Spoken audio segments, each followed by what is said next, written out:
We went to Ecuador from May 15th through May 29th. We spent some time. I think the highlight for the students were spending time in the cloud forest in the Intag region, because it would provide an opportunity to see such great biodiversity, and then to understand the interconnectedness between humans and the environment and plant life and animal life and all those things, and how delicate it is. And I think that from that experience they really did develop a new appreciation, not only for themselves but for everyone around them and all of the different living things around them.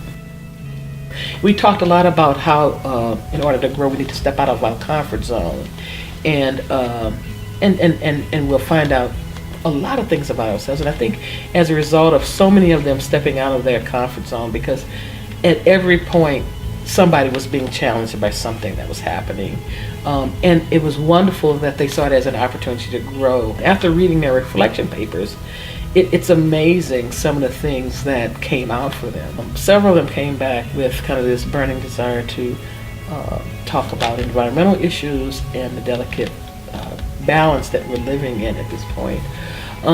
Others, I think, want to take more leadership roles in other areas that they said that they had never thought was something that they had passion about. And so I think that as a result of that, I am more than sure they'll take these experiences back into the classroom. And because of that, it'll have a ripple effect on other people.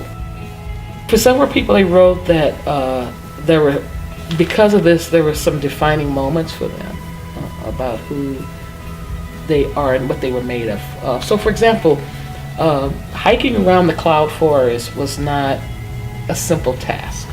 It was because it's literally that. It's up so high, you're in the clouds, and it stays pretty damp. And when we were there, it had been raining, so it was like mud. And I mean, the kind of mud you put your foot in and you pull your foot out and your shoe is still in mud.